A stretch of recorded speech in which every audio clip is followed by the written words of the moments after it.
There is a fundamental psychological need built into the human brain, the need for a sanctuary. When the world outside becomes too chaotic, too dangerous, or too exhausting, we retreat behind closed doors. We turn the deadbolt, we draw the blinds, and we exhale. We believe that four walls and a locked door separate us from the predators of the night. But what happens when that sanctuary is an illusion? In the modern era of the sharing economy, millions of us use apps to rent strangers' homes for the weekend. We sleep in their beds, we shower in their bathrooms, we walk barefoot across their floors. We trust the glossy photos and the five-star reviews. We hand over our credit cards, and in return, we are given a key to a house we know absolutely nothing about. But a key only dictates who can walk through the front door. It doesn't tell you who or what is already waiting inside. Welcome back to Prince of Darkness. Before we unlock the door to tonight's nightmares, do me a favor. Hit that like button to appease the algorithm. And if you are brave enough to discover what hides in the walls of the places we sleep, subscribe and turn on all notifications. Tonight, we are exploring four highly documented, deeply disturbing true accounts of domestic terror. These are the untold stories of highly rated Airbnb rentals with terrifying secrets, isolated cabins that become glass cages, and the horrifying realization that you are not alone in the dark. Lock your doors, check the closets, and whatever you do, do not look into the air vents.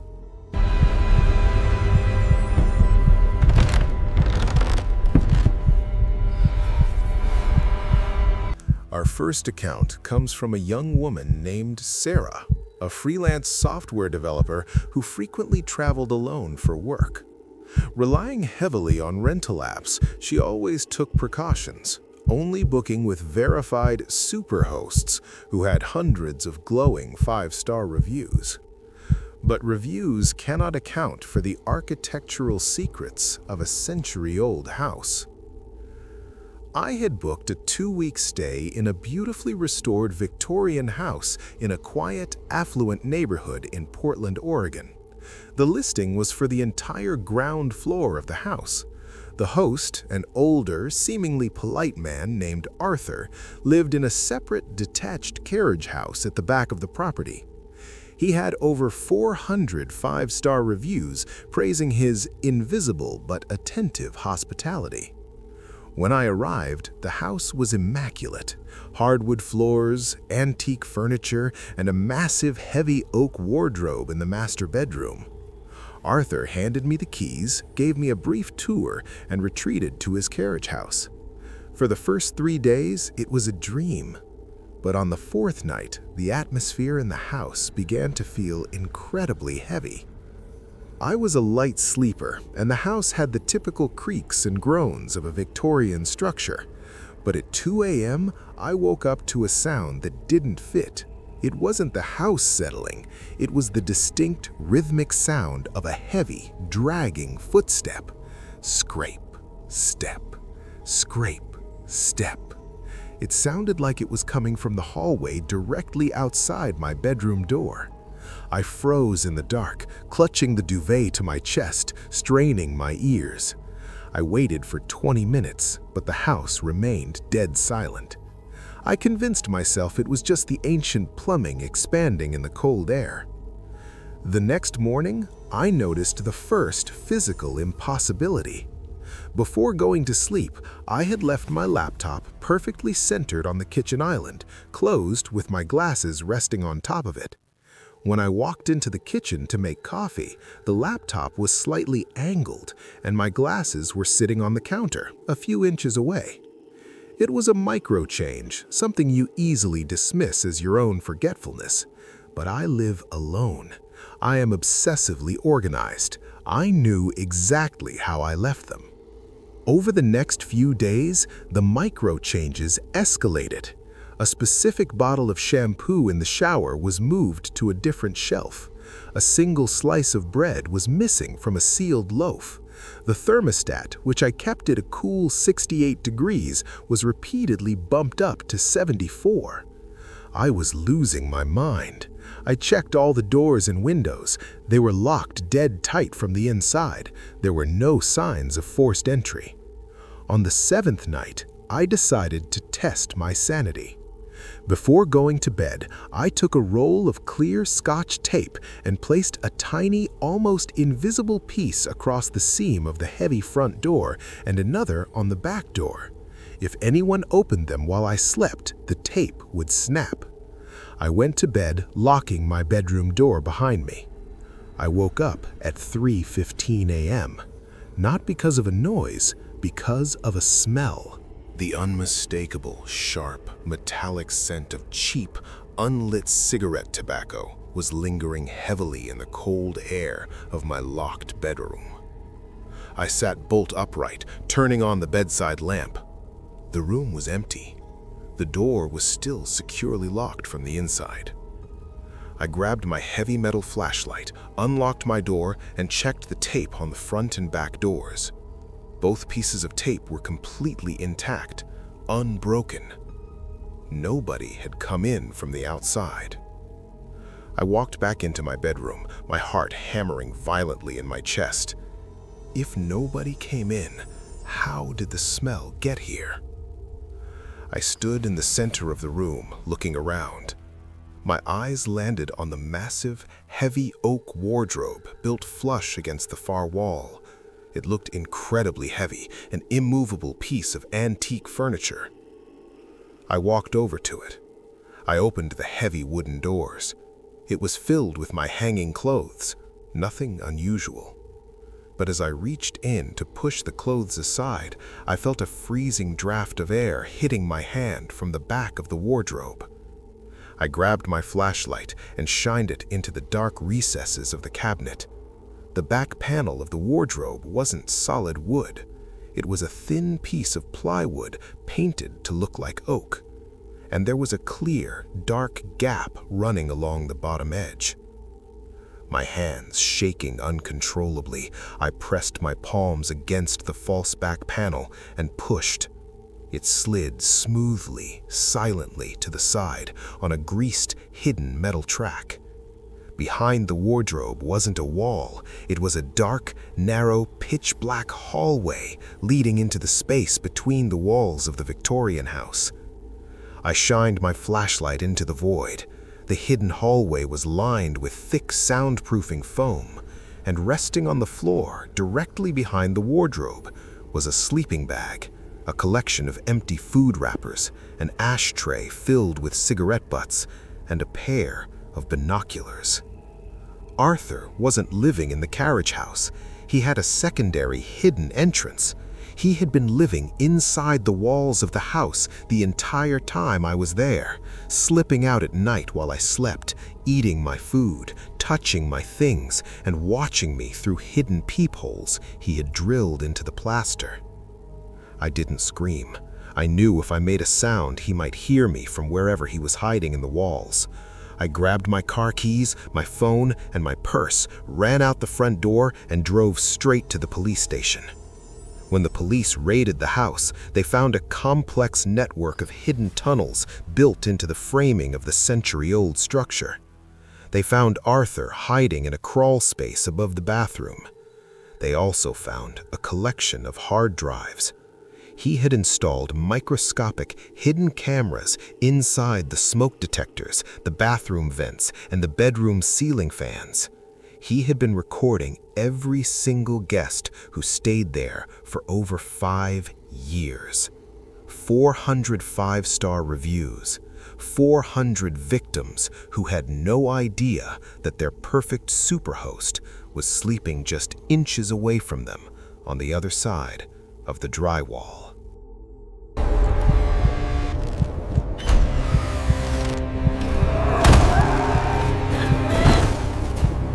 Modern architecture often prioritizes aesthetic over security. We love the idea of massive floor-to-ceiling windows that offer panoramic views of nature. But people forget a terrifying, fundamental law of physics regarding glass. During the day, you can see out perfectly, but at night, when the lights are on inside, those massive windows become mirrors to you and perfect, transparent display cases to anyone standing in the dark outside.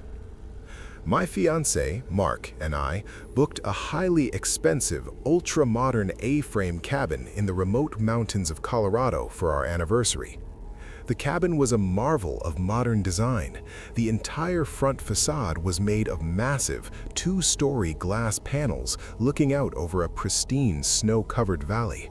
It was deeply isolated, located at the end of a private, 5-mile dirt road. We arrived on a Friday afternoon. The view was breathtaking. We unpacked, drank wine, and watched the sun dip below the jagged, snow-capped peaks. But the moment the sun disappeared, the atmosphere of the cabin radically changed. As darkness swallowed the valley, the massive glass facade turned into a giant black mirror. I could see the reflection of the living room, the fireplace, and myself, but I couldn't see a single inch into the woods outside. We were sitting in a brightly lit terrarium, completely exposed to miles of pitch-black forest. I found a remote control that lowered heavy motorized blackout blinds over the glass. The moment the blinds rolled down, shutting out the black void, I felt an immediate wave of relief. We went to sleep upstairs in the loft bedroom, the wind howling violently against the glass. I woke up the next morning, made coffee, and pressed the button to raise the massive blinds and let the morning light in. The view of the fresh, untouched snow was beautiful, but as I walked closer to the glass with my mug of coffee, I stopped. The snow directly outside the massive windows wasn't completely untouched. Running parallel to the glass, exactly 2 feet away from the windows, was a clear, fresh set of heavy boot prints. They started at the edge of the forest, walked perfectly along the entire length of the glass facade, paused directly in front of the center window, and then trailed off back into the dense tree line. Someone had been standing out there in the freezing dark, watching the cabin, or rather, watching the blinds. I showed Mark.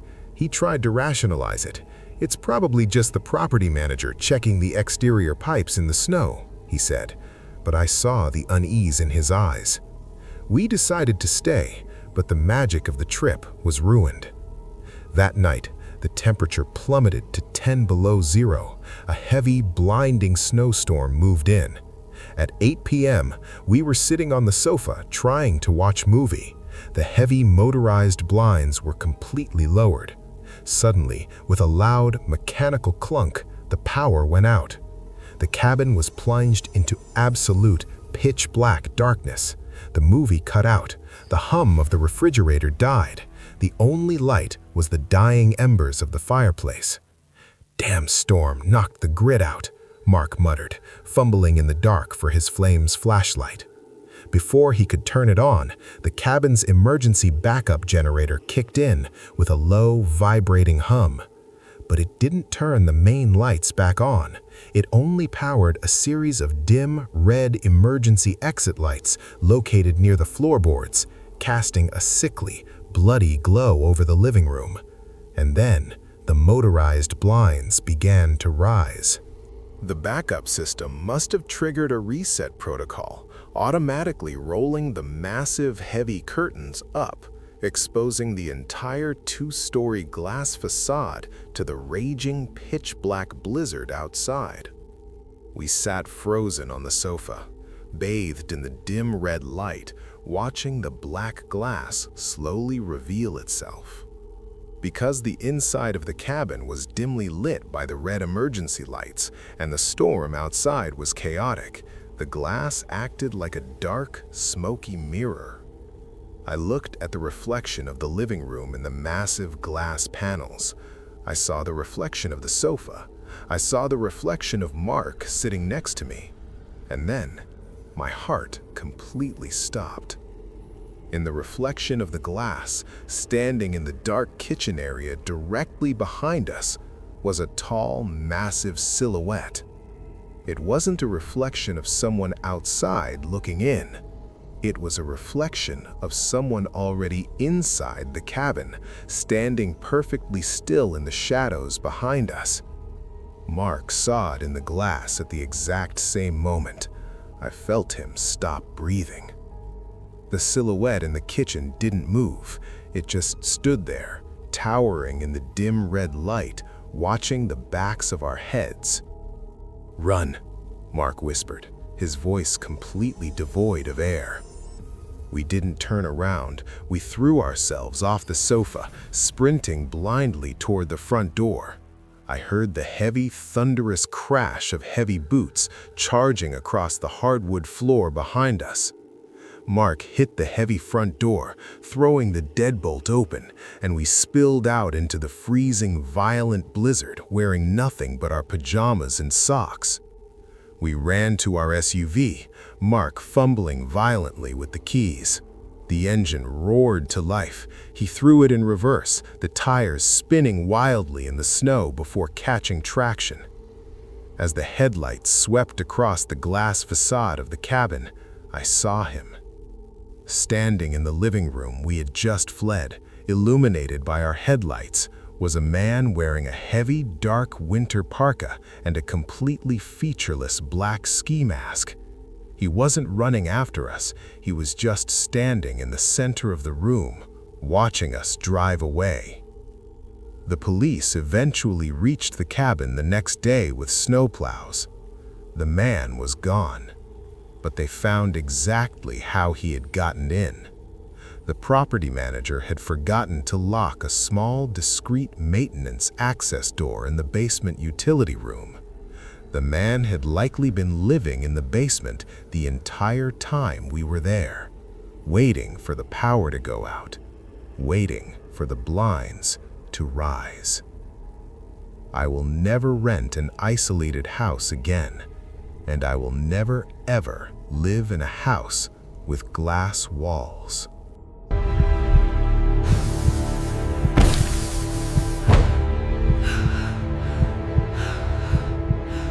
Not all rental nightmares happen in isolated cabins or ancient Victorian homes. Sometimes the most terrifying invasions of privacy occur in modern, luxury apartments in the heart of bustling cities, where the sheer volume of people makes anonymity dangerously easy. I traveled to Chicago for a week-long corporate conference. Instead of a standard, sterile hotel room, I decided to rent a high-end, modern loft apartment in a newly renovated warehouse district. The photos on the app were stunning. Exposed brick walls, industrial steel beams, and a massive spa-like bathroom with a wall-to-wall mirror. I arrived late on a Tuesday, exhausted from a delayed flight. I unpacked, ordered some food, and went into the bathroom to take a hot shower. The bathroom was beautiful, entirely covered in dark slate tiles. But as I stood at the sink, brushing my teeth, I noticed something slightly odd about the massive mirror above the vanity. Most heavy mirrors are mounted on the wall, leaving a tiny gap between the glass and the drywall. This mirror was completely flush. It was built seamlessly into the wall itself, spanning entirely from the sink counter to the ceiling. I didn't think much of it. It was just a high-end architectural choice. I turned on the shower, letting the bathroom fill with thick, heavy steam. I stepped in, closed my eyes under the hot water, and finally let the stress of the travel wash away. About 10 minutes in, the water temperature suddenly fluctuated, dropping freezing cold for a fraction of a second before returning to hot. When it did, the old plumbing pipes let out a loud mechanical shriek. The sound startled me, so I turned off the water, wrapped myself in a heavy towel, and stepped out of the shower into the steamy bathroom. I wiped the condensation off the massive, flush-mounted mirror to look at my face. But as the steam cleared, my reflection wasn't the only thing revealed. The steam had collected on the glass unevenly. At the very center of the mirror, perfectly at my eye level, there was a small, perfectly circular area, about the size of a camera lens, where the steam absolutely refused to stick. I leaned in closer. My breath hitched in my throat. Through that tiny, clear circle in the glass, the mirror wasn't reflecting my face. It was slightly transparent. I was looking directly into a dark, pitch-black space on the other side of the wall. It was a two-way mirror. A wave of pure, paralyzing revulsion washed over me. Someone had built a hidden observation room directly behind the bathroom wall. My mind raced. Was there a camera behind that glass right now? Was someone streaming this? I backed away from the sink, my hands shaking so violently I could barely hold the towel. I needed to get dressed, grab my bags, and call the police. But as I took a step backward, the absolute worst-case scenario unfolded.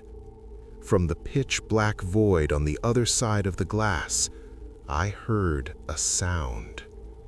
It wasn't the mechanical click of a camera shutter. It wasn't the hum of electronics. It was a wet, heavy, ragged cough, followed by the slow, distinct sound of heavy breathing hitting the glass from the inside. There wasn't a camera behind the mirror. There was a living, breathing human being standing in the dark, mere inches from my face, watching me. I didn't scream. I couldn't. My vocal cords completely lacked up. Suddenly, a heavy, fleshy hand violently slapped against the glass from the dark side of the mirror. Bam! The heavy impact echoed through the small bathroom. The person behind the glass dragged their hand slowly down the mirror, the nails screeching against the unseen surface, leaving a long, greasy smear visible through the trick of the lighting. I threw myself out of the bathroom, sprinting naked and soaking wet into the bedroom. I grabbed my jeans, threw them on over my wet legs, snatched my phone and my passport, and bolted out the front door of the loft, running barefoot down 3 flights of industrial concrete stairs to the street below. I flagged down a police cruiser 3 blocks away. When the officers breached the apartment, they found a hidden access panel cleverly disguised as a ventilation grate in the public hallway outside the loft. It led to a cramped, filthy, unventilated maintenance crawl space directly behind the bathroom mirror. They found a folding chair. They found dozens of empty water bottles. But the watcher was gone. The host I had communicated with on the app was completely fake, a stolen identity using a burner phone. The loft was managed by a faceless shell corporation. I never rent properties anymore. I only stay in major corporate hotels, because you never truly know who designed the walls of the place you're sleeping in, and you never know what they built into the dark spaces.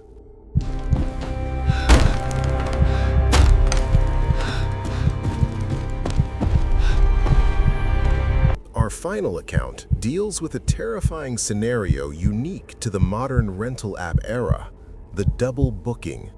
But what starts as an annoying administrative error can quickly descend into a lethal game of psychological cat and mouse when you realize the person you were sharing the house with is not a guest at all. I had rented a large, beautifully isolated 2-story farmhouse in rural Vermont for a quiet writing retreat. It was mid-November, cold and dreary. The host had messaged me the lockbox code for the key, warning me that cell service in the valley was virtually non-existent, and the house relied on a slow satellite internet connection. I arrived very late on a Thursday night. I unlocked the heavy oak front door, carried my bags inside, and turned on the entryway lights. Immediately, I noticed something was wrong. There was a heavy, dark green winter coat draped casually on the banister of the staircase. Sitting on the kitchen counter was a half-drilled mug of black coffee, still slightly warm to the touch. And from the second floor, I could hear the faint, muffled sound of a radio playing classical music. My heart sank. A double booking. It happens more often than people think with these apps. I was exhausted. I didn't want a confrontation at midnight, and driving 3 hours back to civilization in the dark was out of the question. I grabbed a notepad from my bag, wrote a polite note, and left it on the kitchen island next to the coffee mug. "Hi, looks like the host accidentally double-booked us. I took the guest room downstairs. Let's figure it out with the host in the morning. Mike." I locked the door to the downstairs guest bedroom, threw my earplugs in to drown out the classical music from upstairs, and passed out of sheer exhaustion. I woke up the next morning around 9 a.m. The house was completely dead silent. I walked into the kitchen. My note was still sitting on the island, but written directly below my message, in sharp, aggressive, jagged black handwriting, was a reply. "No problem. Enjoy your stay. I won't bother you." I felt a slight chill, but I appreciated the antisocial sentiment. I spent the entire day sitting at the dining room table, typing on my laptop. I didn't see the other guest all day. I assumed they were either hiking or simply staying in their room upstairs to avoid an awkward interaction. But as the sun began to set, casting long, dark shadows across the farmhouse, the absolute silence from the second floor began to feel intensely unnatural. No floorboards creaked, no toilets flushed, no doors opened or closed. Around 7 p.m., my satellite internet finally managed to connect. My phone buzzed with an influx of emails. One of them was a message from the Airbnb host replying to an email I had sent him that morning about the double booking. I opened the message. It was short, just 2 sentences. "Mike, there is absolutely no double booking. You are the only person authorized to be on that property. I am calling the local sheriff right now. Get out of the house." The blood completely drained from my face. My stomach tied itself into a suffocating knot. If there was no double booking, who wrote the note? I slowly stood up from the dining room table, my chair scraping loudly against the hardwood floor. In the silence of a house, the sound was deafening. I stood perfectly still, listening. Directly above my head on the second floor, I heard a floorboard groan, creak. It wasn't the sound of an old house settling. It was the distinct, heavy sound of a person shifting their weight. They had been up there the entire time, all day, just standing perfectly still in the dark, listening to me type, waiting for the sun to go down. I didn't pack my bags. I didn't grab my laptop. I slowly backed away from the table, my eyes locked on the ceiling, inching my way toward the front door. As my hand wrapped around the cold brass of the front doorknob, I heard another sound from upstairs. A heavy, slow footstep. Then another. They were walking toward the top of the staircase. I ripped the front door open, sprinted to my car parked in the gravel driveway, threw myself inside and slammed the locks. As I jammed the key into the ignition, I looked back at the house. The lights on the second floor were completely off, but standing in the window of the master bedroom, silhouetted against the dark glass, was a towering figure. They weren't moving. They were just standing there, watching me frantically back down the driveway. The county sheriff arrived with 2 deputies 40 minutes later. They drew their weapons and breached the house. The squatter was gone. He had slipped out the back door into the dense woods. But what they found upstairs completely broke me. The master bedroom was a horrific mess. The walls were covered in crude, deeply disturbing charcoal drawings. In the center of the room, positioned directly above where I had been sitting at the dining room table all day, was a chair. The squatter hadn't just been hiding. He had drilled a tiny hole through the floorboards. He had been sitting in that chair in the dark for 8 straight hours, watching me directly from above, waiting for nightfall. I still have nightmares about that sharp, jagged handwriting on the notepad. I didn't just share a house with a squatter. I shared a house with a predator who was playing a patient, terrifying game. And I gave him exactly what he wanted: my trust.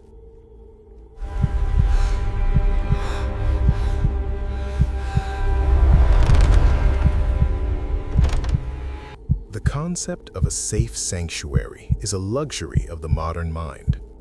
We surround ourselves with heavy doors, complex security systems, and digital locks. We read the reviews, we check the host's profile, and we convince ourselves that the transaction of money guarantees our physical safety.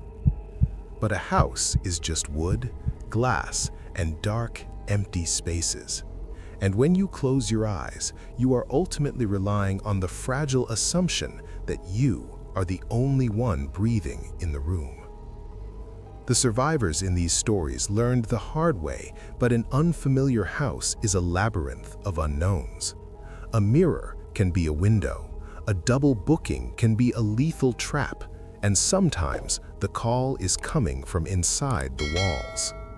The next time you unlock the door to a strange rental and you hear the floorboards creak on the second floor when you know you are entirely alone, do not rationalize it. Do not assume it's just the wind. Grab your keys and walk away. If you have your own terrifying, unexplained encounter from a rental property, leave it in the comments below. I read every single one, and your nightmare might be featured in our next descent into the dark. If this documentary made you rethink your next vacation, hit that like button and subscribe to Prince of Darkness for more deep dive true horror. Until next time, check the closets, double-check the mirrors, and never, ever sleep with the door unlocked. Good night.